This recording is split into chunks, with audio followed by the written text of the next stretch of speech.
Sir, കൽപ്പാകം ആണവ റിയാക്ടറുമായിട്ട് ബന്ധപ്പെട്ടുകൊണ്ട് ഒരു വലിയൊരു ടെക്നോളജി ഇൻവെൻഷൻ തന്നെയാണ് ഇന്ത്യ നടത്തിയിരിക്കുന്നത് അല്ലേ? മുൻപ് റഷ്യക്ക് മാത്രമേ അതിന് സാധിച്ചിട്ടുണ്ടായിരുന്നുള്ളൂ. ഇന്നിപ്പോൾ ഇന്ത്യയും അതേ മാർഗത്തിലേക്ക് കുതിക്കുകയാണ്. തീർച്ചയായിട്ടും ദൂരവ്യാപകമായ ലോകം മുഴുവൻ ശ്രദ്ധിക്കുന്ന ഒരു വലിയ കണ്ടുപിടുത്തമാണ് ഇന്ത്യ നടത്തിയിരിക്കുന്നത്. മുമ്പ് റഷ്യക്ക് മാത്രമേ ഈ സാങ്കേതികവിദ്യ ഉള്ളൂ. അമേരിക്കയ്ക്കില്ല, ചൈനയ്ക്കില്ല, ഫ്രാൻസിനും ബ്രിട്ടനും ആർക്കുമില്ല, റഷ്യക്ക് മാത്രം. അതായത് ആണവ റിയാക്ടറുകളിൽ ഉപയോഗിക്കുന്ന ഇന്ധനം കത്തിത്തീർന്നു കഴിയുമ്പോൾ വീണ്ടും അത് ഇന്ധനമായിട്ട് തന്നെ മാറി വീണ്ടും കത്തുകയാണ്. സാധാരണ ഇന്ധനം കത്തിക്കഴിഞ്ഞാൽ ബാക്കിയുള്ളത് വേസ്റ്റ് ആണ്.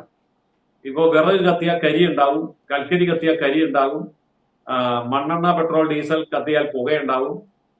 അത് പിന്നെ നമുക്ക് ഉപയോഗിക്കാൻ പറ്റില്ല. പക്ഷെ ആണവ റിയാക്ടറുകളിൽ ഉപയോഗിക്കുന്ന ഇന്ധനം കത്തിക്കഴിഞ്ഞാൽ അത് വേസ്റ്റ് ആയിട്ട് മാറും, ആണവ വേസ്റ്റ് ആയിട്ട് മാറും. ഇത് വലിയ പ്രശ്നമാണ്, പാരിസ്ഥിതിക പ്രശ്നമാണ്.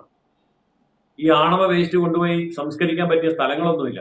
അതുകൊണ്ട് വളരെ കിലോമീറ്ററുകളോളം കടലിൽ കൂടി കൊണ്ടുപോയിട്ട് ആഴക്കടലിൽ നിക്ഷേപിക്കുകയൊക്കെയാണ് ചെയ്യുന്നത്. അതും അപകടമാണ് ഭാവിയിൽ. എന്നാൽ ഇപ്പോൾ നാം കണ്ടുപിടിച്ചിരിക്കുന്ന സാങ്കേതികവിദ്യ ഉപയോഗിച്ച് നമ്മൾ ഉപയോഗിക്കുന്ന സമ്പുഷ്ട യുറേനിയം കത്തിത്തീർന്നു കഴിഞ്ഞാൽ അത് കത്തിത്തീർന്നു കഴിഞ്ഞ് വരുന്ന വേസ്റ്റ് വീണ്ടും ഇന്ധനമായിട്ട് മാറുകയാണ്, വീണ്ടും അത് കത്തുകയാണ്. അപ്പോൾ കുറഞ്ഞ ചെലവിൽ ദീർഘകാലം വൈദ്യുതി ഉൽപ്പാദിപ്പിക്കാൻ കഴിയുന്ന സാങ്കേതിക വിദ്യ നമ്മളിപ്പോൾ കൽപ്പകം ആണവ വൈദ്യുത നിലയത്തിൽ ഉപയോഗിച്ചു തുടങ്ങി കഴിഞ്ഞ ഏപ്രിൽ മാസം 6-ാം തീയതി മുതൽ. അപ്പോൾ ഇത് ഏറ്റവും വലിയ ഒരു അടിയാകാൻ പോകുന്നത് ഗൾഫ് രാജ്യങ്ങളിലാണ്. അതായത് ഗൾഫ് രാജ്യങ്ങളുടെ എണ്ണ അവർക്ക് സ്വന്തമായിട്ട് ഉപയോഗിച്ച് തീർക്കാൻ പറ്റില്ല. കാരണം രാജ്യം ചെറുതാണ്, ജനത ചെറുതാണ്. അവർ പുറത്തേക്ക് വിറ്റാണ് അത് പണമാക്കി മാറ്റുന്നത്. ഇന്ന് ഗൾഫ് രാജ്യങ്ങളിൽ നിന്ന് ഏറ്റവും കൂടുതൽ എണ്ണയും പ്രകൃതിവാതകവും വാങ്ങുന്ന രാജ്യം ഇന്ത്യയാണ്. കാരണം ലോകത്തെ ഏറ്റവും വലിയ ജനസംഖ്യയുള്ള രാജ്യമാണ്. നമുക്ക് സ്വന്തമായിട്ട് എണ്ണ കാര്യമായിട്ടില്ല. നമ്മൾ ആവശ്യത്തിന്റെ 90% ഇറക്കുമതി ചെയ്യുകയാണ്. ഈ ഇറക്കുമതി എന്ന് പറയുന്നത് ഗൾഫ് രാജ്യങ്ങളിൽ നിന്നാണ് കൂടുതൽ. അവരാണ് നമ്മളോട് ഏറ്റവും അടുത്ത് കിടക്കുന്നത്. പക്ഷെ ഈ ഒരു സംവിധാനം ഡെവലപ്പ് ചെയ്യുകയും കൽപ്പാക്കം ആണവ റിയാക്ടർ പോലെ ഒരു 100 റിയാക്ടർ നമ്മൾ രാജ്യമെമ്പാടും സ്ഥാപിച്ചാൽ ഇന്ത്യയുടെ ഊർജത്തിന് ആവശ്യമായ വൈദ്യുതി ഉണ്ടാക്കാൻ പറ്റും. അപ്പോൾ വൈദ്യുതി എന്നുള്ള നിലയിൽ അത് റെയിൽവേയിൽ ഉപയോഗിക്കാം, ഫാക്ടറികളിൽ ഉപയോഗിക്കാം, ഓഫീസുകളിൽ ഉപയോഗിക്കാം, എല്ലാവർക്കും ഉപയോഗിക്കാം. ഈ വൈദ്യുതി നമുക്ക് ശേഖരിച്ചു വെക്കാനുള്ള സാങ്കേതിക വിദ്യ കൂടി ആയിക്കഴിഞ്ഞാൽ നമുക്ക് പിന്നീട് ഇന്ന് ഡീസൽ, പെട്രോൾ, മണ്ണെണ്ണ ഉപയോഗിച്ചുള്ള എല്ലാ ഉപയോഗങ്ങളും മറ്റു രീതിയിൽ വൈദ്യുതിയിലേക്ക് മാറ്റാൻ പറ്റും. വൈദ്യുതിക്ക് തീരെ ചെലവ് കുറയും. വൈദ്യുതി ഇപ്പോൾ തന്നെ നമുക്ക് മിച്ചമാണ്. അപ്പോൾ കൂടുതൽ വൈദ്യുതി ഉണ്ടാക്കും തോറും നമുക്ക് ലാഭം കൂടും. അപ്പോൾ നമുക്ക് പെട്രോൾ വേണ്ട, ഡീസൽ വേണ്ട എന്ന അവസ്ഥ വരും.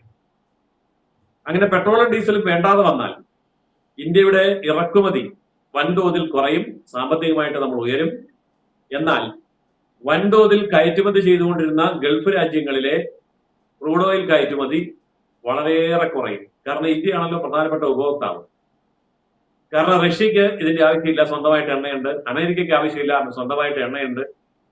ചൈനയ്ക്ക് സ്വന്തമായിട്ട് കാര്യമായ എണ്ണ ഇല്ലെങ്കിൽ പോലും അവർക്ക് ഈ ഗൾഫ് രാജ്യങ്ങളെ കൂടുതലായിട്ട് ഉപയോഗിക്കേണ്ടി വരും, അല്ലെങ്കിൽ ആശ്രയിക്കേണ്ടി വരും. എന്നാൽ ഇന്ത്യയെ സംബന്ധിച്ചിടത്തോളം ഈ ഗൾഫ് രാജ്യങ്ങളെ ആശ്രയിക്കുന്ന അവസ്ഥ വളരെ പെട്ടെന്ന് കുറയ്ക്കാൻ സാധിച്ചാൽ, നരേന്ദ്രമോദി ഗവൺമെന്റ് ആയതുകൊണ്ട് വളരെ പെട്ടെന്ന് 100 റിയാക്ടർ ഉണ്ടാകട്ടെ എന്ന് പറഞ്ഞാൽ 100 റിയാക്ടർ ഉണ്ടാകും. അപ്പോൾ അങ്ങനെ ഉണ്ടായിക്കഴിഞ്ഞാൽ ഇന്ത്യയിലേക്കുള്ള എണ്ണയുടെ ഇറക്കുമതിയുടെ ആവശ്യം തന്നെ ഇല്ലാതാവും. അത് സാധിച്ചാൽ ഗൾഫ് രാജ്യങ്ങളുടെ വരുമാനമാണ് മുട്ടാൻ പോകുന്നത്. ചുരുക്കി പറഞ്ഞാൽ ഇന്ത്യ ആണവ ശാസ്ത്ര രംഗത്ത് നേടിയ ഈ വലിയ നേട്ടം ഇന്ത്യയെ സാമ്പത്തികമായിട്ട് വളർത്തുമ്പോൾ ഗൾഫ് രാജ്യങ്ങളെ സാമ്പത്തികമായിട്ട് തകർക്കുകയായിരിക്കും ഫലം. ഈ ഗൾഫ് രാഷ്ട്രങ്ങൾ സാമ്പത്തികമായിട്ട് തകരുമ്പോൾ ഒപ്പം തകരുന്നത് ഇന്ത്യയിലെ പ്രവാസികൾ കൂടി ആയിരിക്കല്ലേ? കാരണം നല്ലൊരു ശതമാനം ഗൾഫിൽ ഉള്ളത് ഇന്ത്യയിലെ പ്രവാസികൾ തന്നെയല്ലേ, പ്രത്യേകിച്ച് കേരളത്തിലെ. ഇന്ത്യയിലെ പ്രവാസികൾ ഗൾഫിൽ നിന്ന് രക്ഷപ്പെടും എന്നുള്ളതാണ് അതിന്റെ ഏറ്റവും വലിയ ഗുണം. കാരണം ഇന്ത്യ ഇപ്പോൾ അതിവേഗത്തിൽ പുരോഗമിച്ചുകൊണ്ടിരിക്കുകയാണ്. ഇന്ത്യയിൽ ജോലി ഇല്ലാത്തത് കൊണ്ടാണ് ഇവർ ഗൾഫിൽ പോകേണ്ടി വന്നത്. നേരെ മറിച്ച് ഇവിടെ ധാരാളം ജോലി ഉണ്ടാവുന്ന ഒരവസ്ഥ വരുമ്പോൾ ഈ ഗൾഫിൽ പോയാൽ കിട്ടുന്നതിനേക്കാൾ വലിയ ശമ്പളം ഇന്ത്യയിൽ കൊടുക്കാൻ പറ്റും. ഇന്ത്യയിലേക്ക് ലോകത്തെ എല്ലാ കമ്പനികളും ഇപ്പോൾ വന്നുകൊണ്ടിരിക്കുന്ന സമയമാണ്. അപ്പോൾ ലക്ഷക്കണക്കിന് തൊഴിലവസരങ്ങൾ ഇന്ത്യയിൽ പുതുതായിട്ട് സൃഷ്ടിക്കപ്പെടും. അങ്ങനെ ആകുമ്പോൾ വിദേശത്ത് പോയ തൊഴിലാളികൾ തിരിച്ച് ഇന്ത്യയിലേക്ക് വരികയും അവർക്ക് ഇന്ത്യയിൽ തന്നെ അതിനേക്കാൾ കൂടുതൽ ശമ്പളത്തിന് ജോലി കിട്ടുകയും ചെയ്യും. അതായിരിക്കും ഫലം.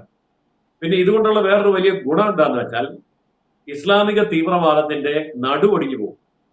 ഇപ്പോൾ ഈ ഗൾഫ് രാജ്യങ്ങളിൽ കുമിഞ്ഞുകൂടുന്ന പെട്രോ ഡോളറാണ് നമ്മുടെ തീവ്രവാദ പ്രവർത്തനങ്ങൾക്ക് എല്ലാം വന്നുകൊണ്ടിരിക്കുന്നത്.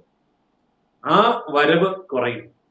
ഇന്ത്യയിൽ മാത്രമല്ല, ലോകത്തെമ്പാടുമുള്ള ഇസ്ലാമിക തീവ്രവാദികളും ചാവേർ ബോംബുകളും ബോംബാക്രമണങ്ങളും വെടിവയ്പ്പുകളും കൊലപാതകങ്ങളും അതുപോലെ ഇപ്പോൾ ഇറാൻ ഇറാഖ്, ഇറാൻ ഇസ്രായേൽ ഇങ്ങനെയൊക്കെയുള്ള യുദ്ധങ്ങളും എല്ലാം ഈ എണ്ണ വിറ്റ് കിട്ടിയ പൈസയുടെ നെകളിപ്പെന്ന് വേണേൽ പറയാം. അതായത് അഹങ്കാരം. ഈ അഹങ്കാരം ശമിക്കും. കാരണം എണ്ണ വിറ്റിനി അധികം പൈസ ഉണ്ടാക്കാൻ പറ്റില്ല, എണ്ണയുടെ ആവശ്യം കുറയും. അങ്ങനെ വരുമ്പോൾ തീർച്ചയായിട്ടും ഇത് ഒരു വലിയ ഗുണമായി മാറും. അതായത് ഗൾഫ് രാജ്യങ്ങളിൽ തൊഴിൽ നഷ്ടപ്പെടുന്നവർക്ക് അതിനേക്കാൾ നല്ല തൊഴിൽ വലിയ ശമ്പളത്തോടു കൂടി ഇന്ത്യയിൽ കിട്ടും. തൊഴിലാളികൾ രക്ഷപ്പെടും, തീവ്രവാദികൾ കഷ്ടത്തിലാവും. ആഗോളതലത്തിലുള്ള ഇസ്ലാമിക ഭീകരവാദം അസ്തമിക്കാനുള്ള ആരംഭമായിരിക്കും അത്. എന്തുകൊണ്ടായിരിക്കും ഈ ഒരു വാർത്ത അധികം ഒരു മാധ്യമ ശ്രദ്ധ നേടാത്തത്? മാധ്യമങ്ങൾ ഒന്നും തന്നെ വലിയ രീതിയിൽ ഇത് ചർച്ച ചെയ്യുന്നില്ല.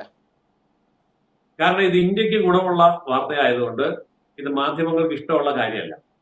ഇന്ത്യയിലെ മാധ്യമങ്ങൾ പ്രചരിപ്പിക്കുന്നത് ഇന്ത്യ വിരുദ്ധമായ വാർത്തകളാണ്. അതിന് രണ്ട് കാരണങ്ങളാണുള്ളത്. ഒന്ന്, ഈ മാധ്യമങ്ങൾക്ക് പരസ്യങ്ങൾ കൊടുക്കുന്നതും പരസ്യങ്ങളുടെ പരസ്യക്കൂലി എന്നുള്ള നിലയിൽ പണം എത്തിക്കുന്നതും ഇസ്ലാമിക അന്താരാഷ്ട്ര ശക്തികളാണ്. അതുകൊണ്ട് മാധ്യമങ്ങൾ എപ്പോഴും അവരോട് വിധേയപ്പെട്ടിരിക്കും. അതുകൊണ്ട് മാധ്യമ ചർച്ചകളിലൊന്നും ഈ വിഷയം വരില്ല. യൂട്യൂബ് ചാനലുകളൊക്കെ പുറത്തുവിട്ടാലായി. അതല്ലാതെ പൊതുപത്രങ്ങളിലോ പൊതു ചാനലുകളിലോ ഇത്തരം ചർച്ചകൾ വരികയില്ല. കാരണം അതൊരു വലിയ അജണ്ടയാണ്. ഇന്ത്യയെ താറടിച്ച് കാണിക്കുക, ഇന്ത്യ പരാജയപ്പെട്ടു, ഇന്ത്യ തോറ്റു, ഇന്ത്യ തകരുന്നു എന്നൊക്കെ പറയുമ്പോഴാണ് നമ്മുടെ മാധ്യമങ്ങൾക്ക് വളരെയേറെ താല്പര്യം. നേരെ മറിച്ച് ഇന്ത്യ രക്ഷപ്പെടുന്ന ഏതെങ്കിലും ഒരു വാർത്തയുണ്ടെങ്കിൽ അത് കണ്ടില്ല, കേട്ടില്ല, അറിഞ്ഞില്ല എന്നുള്ള മട്ടിലായിരിക്കും മാധ്യമങ്ങൾ പെരുമാറുക. അപ്പോ ശരിക്കും ഇത് കേന്ദ്ര സർക്കാരിന്റെ ഒരു പോരായ്മ കൂടിയല്ലേ? ഇത്തരം തരത്തിലുള്ള ഒരു വാർത്ത ജനങ്ങളിലേക്ക് എത്തിക്കുക എന്നുള്ളത് അവരുടെ കൂടി ബാധ്യതയല്ലേ? അപ്പോൾ ഇത് ജനങ്ങൾ അറിയുന്നില്ല എന്നുണ്ടെന്നുണ്ടെങ്കിൽ കേന്ദ്ര സർക്കാരിന്റെ ഭാഗത്തുനിന്ന് ഒരു തെറ്റില്ലേ? അപ്പം അല്ല, കേന്ദ്ര സർക്കാരിന് അവരുടെ കയ്യിലിരിക്കുന്ന TV വഴിയോ അല്ലെങ്കിൽ അവരുടെ കയ്യിലുള്ള പരിമിതമായ വാർത്താവിനിമയ സംവിധാനം വഴിയോ മാത്രമേ ഇത് പ്രചരിപ്പിക്കാൻ പറ്റൂ. ഇവിടുത്തെ മാധ്യമങ്ങൾ എന്ന് പറയുന്നത് സ്വകാര്യ മേഖലയിലാണ്. മാധ്യമങ്ങൾ മുഴുവൻ സർക്കാർ മേഖലയിലാക്കുകയാണെങ്കിൽ ചൈനയിലേതുപോലെ നമുക്കിത് പ്രചരിപ്പിക്കാൻ പറ്റും. പക്ഷെ മാധ്യമങ്ങൾ മുഴുവൻ സർക്കാർ മേഖലയിലാക്കിയാൽ എന്ത് കോലാഹലമായിരിക്കും സംഭവിക്കുക? അതുകൊണ്ട് ഈ സത്യം നമ്മളെപ്പോലെയുള്ള ചാനലുകൾ ജനങ്ങളിൽ എത്തിക്കുക എന്നുള്ളത് മാത്രമാണ് അതിനുള്ള പോംവഴി.